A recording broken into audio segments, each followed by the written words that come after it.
Welcome to this practical Java course for absolute beginners. Would you like to learn Java, one of the most popular programming languages, easily and without the unnecessary parts? Then you came to the right place. This brand new course not only teaches you the basics of Java, but it will also teach you the advanced features, useful tips and tricks by using practical examples. So at the end of this course, you can get to advanced level in Java and you can get hired as a Java developer. My name is Sándor Szekeres, I'm a senior software engineer and my goal is to teach you in a clear and interesting way. I've been working on Java projects for more than 10 years.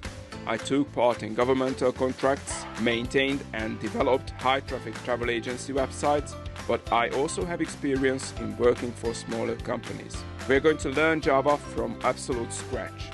Along the way, we are going to build small projects and games like the Great Robbery game, Hangman, a simple RPG game, Rock, Paper, Scissors, and many more. Most courses teach you Java and do just that. They show you how to get started, but the thing is that when you apply for a job, they want you to prove that you can build clean and well-designed projects in Java. And that's what the course helps you to achieve. You might be hesitant, but let me give you some reasons why this course can be a great choice. Number one, you will learn Java through real-life examples like sports, social media, animal world, and many other areas of life. So this course is not about making you just code along without understanding the principles. 2, you're going to learn real-life skills like how to write clean and well-designed code, which can make a huge difference when you apply for a job. 3, you will get full support, so all your questions will be answered.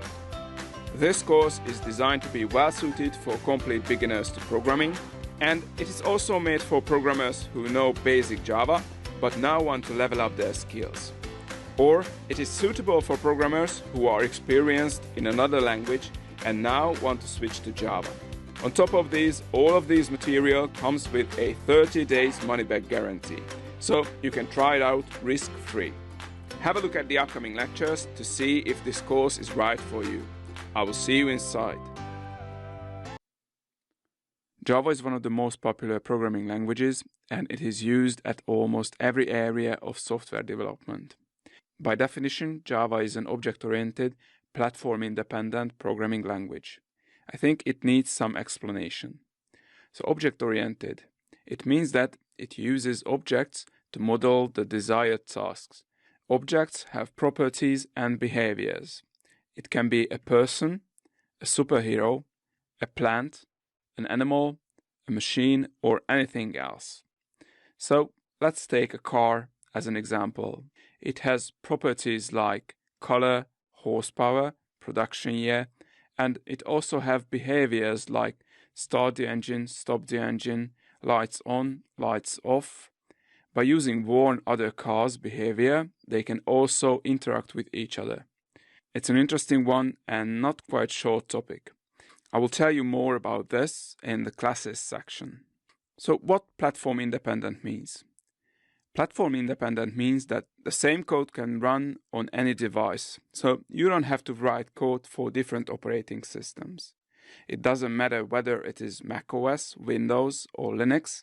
The code written on Mac runs the same way with the same results on any other operating systems. So write once, run everywhere. Java has other very important features like interpreted, which means that Java code you write is converted to another format, bytecode, which can be easily translated into native machine code, so it gives Java's high performance. Java is also concurrent, which means that you can execute many statements asynchronously instead of sequential execution. That's how a morning routine works with a sequential and a concurrent system. In a sequential system, the actions are executed one after another. So first you wake up, second make your bed, then brush your teeth. After that you make a tea and eat breakfast. Next prepare lunch and finally go to work. In a concurrent system, the first two steps are the same, but after that you start brushing your teeth. And while you're brushing your teeth, you start making a tea. You start boiling the water. So you can save time with that. The steps coming next are the same and in the same order. So concurrency is a kind of multitasking. The last point to mention here is that Java is secure, which means its memory segments are not accessible, and it has built-in security codebase, which helps you to build more secure projects. Okay, and which areas Java is used? As I mentioned before, Java is used almost everywhere. First, and probably the most common usage, is in web development. Companies like Google, Amazon, Netflix, Twitter, YouTube, Bookings.com, eBay use Java. It is also used in desktop app development, like the original Minecraft, RuneScape, IntelliJ IDEA, PHP Storm, or even PyCharm, the most popular Python programming tool, was also written in Java. Another popular segment is mobile development. Android is written in Java, also the apps, games on Android. And the last category is the combination of the previous ones, the enterprise application. Most of the Fortune 500 companies are using Java. For example, SAP, Apple, or GE Healthcare. When you are creating an enterprise application, the most important thing to keep in mind is that you don't want to have different code for mobile, desktop, and web, because it would cost a lot of money and a lot of time to finish it. Also, to maintain it or add new features to different code bases. So these are the main areas where Java is used. See you in the next video. The most reasonable question you can ask when you start learning something is that why should I learn this? Why it is good for me and why it is better than the others? To answer these questions, I can tell you what features, advantages Java has. So first, Java is a high-level language, which means it is very close to natural English language, simple and easy to learn.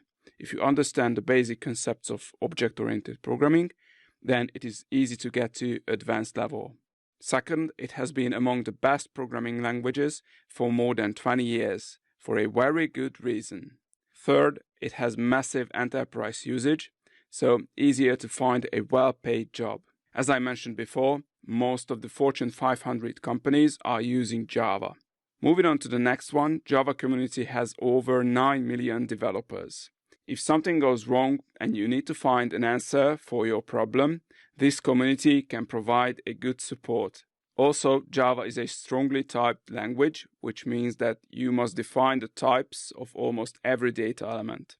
In exchange, it makes the code more understandable and robust. Besides these, Java is also secure, more secure than most of the other programming languages. Memory segments are not accessible, and it has built-in security codebase. As I mentioned before, Java is platform independent, so you write your code once, then you can run it everywhere. It is also portable, which is connected to the platform independency, so the same code runs the same way on mobile, desktop, or on tablet. Another huge advantage is that it is used in Android development. So you don't need to learn a completely new language to be able to write mobile apps. Next very important point here is Java is frequently updated. It has a lot of tools, libraries, frameworks. In addition, it is an evolving language like real languages, and thus it has the unique ability to combine innovation with stability. Any code that was written way back during the beginnings of Java will still run on today's machines. And last, Java has a lot of features from other languages, which makes it easier to switch to other languages if you or your company decides to change. Alright, now let's move on to disadvantages. Like any other programming languages, Java also has its own flaws. Now let's see what are those. So first, as I said, it is easy to learn Java, but it takes time to master it. It has a lot of features, very useful frameworks and libraries. Second one, Java has a longer runtime. It is worse than C or C++, but it is still faster than Python. Java is not the best in memory usage, so in case of a company, it might increase the hardware costs. And last, the main point, Java is not a silver bullet. some things can be done much better with other languages. For example, Python is much better in AI and data science. In opposition, Java is very good in web development. For example, Spring Framework is the most commonly used framework for web development. In conclusion, Java has its own flaws, but I think it is the best programming language you can start with, and its advantages overtake other languages. So, that's it. See you in the next lecture. In this lecture, I would like to introduce you the course structure. First, I will show you how to set up your development environment. Then, how to write your first Java code and what elements Java has. Next, we will move on to data types, numbers, texts, how to define them. After that, I will show you how to do decision making with expressions and control flows. Then, methods and arrays will be covered. In the future, the course will be separated into 5 levels: beginner, intermediate, advanced, expert, and hero. Some levels will introduce the basics of a topic, and the following level will cover the more detailed, advanced content. I have already introduced the beginner level. The intermediate level will start with a short introduction to packages. In addition, we will dig deeper into text data type and control flows. It will also give you knowledge in object-oriented programming. Another very useful topic is the Clean Code lecture. It contains 3 principles, and if you apply those principles, they can make a huge difference when you apply for a job. And a lot more will be covered in that level. After that, the advanced level, which is still in progress, will start with an introduction to debugging. Then we will move on to data collections like array list and linked list. I will also show you how to handle errors in the exceptions lecture. And last, you will get knowledge in file handling and more others like time types and rare keywords. In expert level, more complex data collections, lambdas, and streams will be covered. Also, databases and networking will be part of that level too. In addition, multi-threading, logging, and unit testing will be introduced as well. And the last level is the hero level, which will cover all the very high-level elements of Java, like garbage collector, optional type, Java security, reflection, and more complex multi-threading. Don't worry if you don't have any clue about some of the concepts I mentioned. They will be all explained during the course. Now, let me show you how a section looks like. At the beginning of all sections, I will give you a short summary about what will be covered in that level. And at the end of that level, I will also give you an overview of what we went through. Besides these, you can find end and sometimes mid-level practices where you can test your knowledge. I suggest you try to complete those tasks on your own first. If you feel stuck or you need some guidance, you can find the solution code in a public GitHub repository. You will find the link in the resources section on the right. So that's all about the course structure. See you in the next video where I will tell you how to get the most out of this course. In this lecture, I will tell you how to get the most out of this course. There are 7 actions I would recommend you to do. The first one is coding along with the course. So you should write the same code as me. Type it in and run it. I think it is very important because you can learn more from it than just watching. The second one is creating your own version of the code. I'm going to show you at least one real-life example, but it is based on my interests. So, to make it more memorable, create a self-tailored version of the code. So, for example, I'm using cars or RPG characters in the code because I like cars, I enjoy playing with roleplay games. Maybe you are more interested in animals or bikes. So, create your own version of the code with bikes or animals. Third is doing the exercises. Don't worry, it is not like school homework. I will try to make it as useful and real life-like as I can. You can find mid and end level practices, and I recommend you to try to do them on your own first. The previous lectures should give you a good base to solve those exercises. Most of the practices will have a separate lecture where I will solve the tasks. You can also find the solution code for every exercise in a public GitHub repository. The links will be next to the lecture's title. Moving on to the next one, practice.